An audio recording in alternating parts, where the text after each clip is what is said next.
Olá, pessoal, tudo bem com vocês? Meu nome é Andréia Fonseca, sou professora de Geografia do canal Mundo do Professor.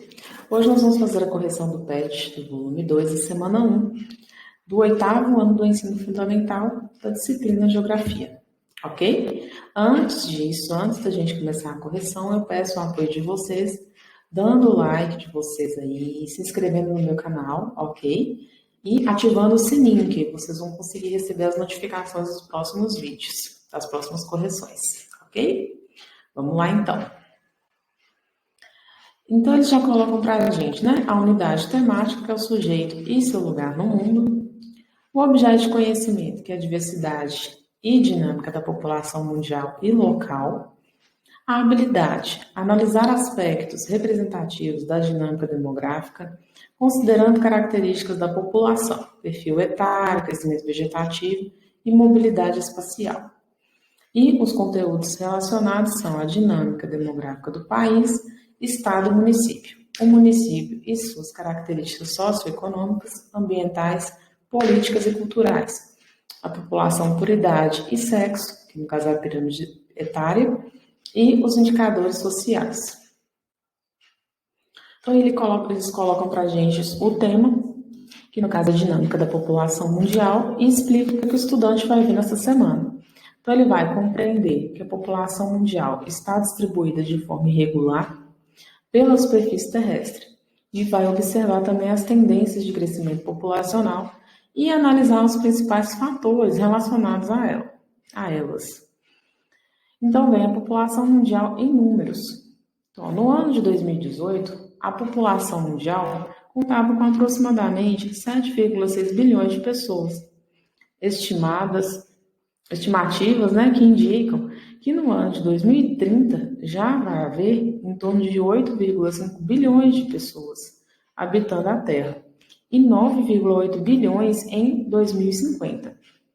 As populações são dinâmicas quanto ao seu crescimento, isto é, elas apresentam variações ao longo do tempo histórico, o que se deve a uma série de fatores, como as características socioculturais, opção por um número maior ou menor de filhos, os contextos políticos, no caso são as políticas de planejamento familiar, os meios de produção, sobretudo produção de alimentos, e as condições socioeconômicas.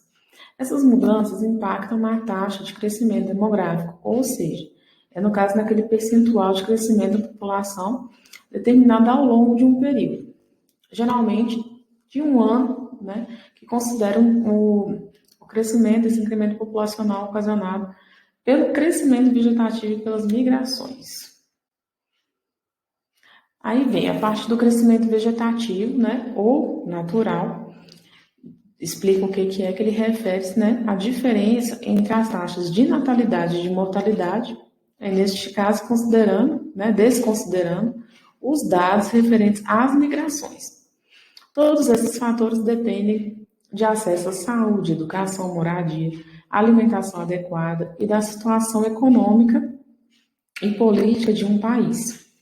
Além dos aspectos culturais, no caso, né, que tem que ser levado em conta. De forma geral, o número de filhos, né, por mulher e as taxas de mortalidade, especialmente de crianças menores de 1 ano, tem diminuído no mundo todo. E, enquanto, no caso, a expectativa de vida tem aumentado. Então, no caso, as pessoas estão vivendo mais. Isso é resultado, entre outros fatores, da melhoria nas condições de vida da população, do aumento da participação das mulheres no mercado de trabalho e do posicionamento de fazer valer seus direitos de decidir a quantidade de filhos que deseja ter. Então, as mulheres estão decidindo quantos filhos querem ter, se querem ter, né, de acordo com a situação, com a vida, com o trabalho. Então, estão acontecendo essas situações. Considerando a diversidade socioeconômica e cultural de cada país e região do planeta, observa-se que a população mundial ainda está crescendo, porém em ritmos diferentes. Os variados ritmos de crescimento da população das diferentes regiões do planeta podem ser explicados a partir de um modelo chamado transição demográfica, que se desenvolve em fases. Até o século XVIII, as taxas de natalidade e mortalidade eram elevadas. A população mundial crescia lentamente, pois havia um equilíbrio entre nascimento e óbito, né, no caso, e mortes. Esse equilíbrio foi interrompido no final do século XVIII e início do século XIX. As taxas de mortalidade começaram a cair e as taxas de natalidade continuavam elevadas. Então, a população mundial começou a crescer rapidamente. Uma transição, ou seja, uma mudança demográfica mundial, teve início. Em determinado momento, o equilíbrio entre natalidade e mortalidade foi retomado, pois o número relativo de nascimentos diminuiu significativamente e o de óbitos se estabilizou, né? No caso, deu uma pausa e começou a organizar um pouco a questão dos números, da quantidade de mortos que estavam indo a óbito, ficando muito próximos. A população continua a crescer, mas agora mais lentamente. Esse processo aconteceu na Europa, na América do Norte e no Japão, ao longo dos 2 últimos séculos. Essas regiões mais desenvolvidas economicamente já completaram a transição demográfica. As demais regiões do planeta ainda estão em processo de transição demográfica, cada uma em uma fase. Nos países do hemisfério sul, em geral, as taxas de natalidade e mortalidade estão diminuindo, ainda que em ritmos diferentes. Aí vamos para a número 1. A número 1, para observar o mapa. Então, tem aí vários, né? No caso, são todos os países, os continentes aí, todos direitinho. E tem mostrando essa questão da quantidade de população, da população mundial. De acordo com a cor que está naquele país, você vai entender a quantidade da população que tem. Lógico, né? Em números proporcionais. E aí pede para vocês na letra A, quais são os países mais populosos do mundo? Em quais continentes que eles se encontram? Então, no caso, o primeiro lugar está com a China, que pertence ao continente asiático, né, à Ásia.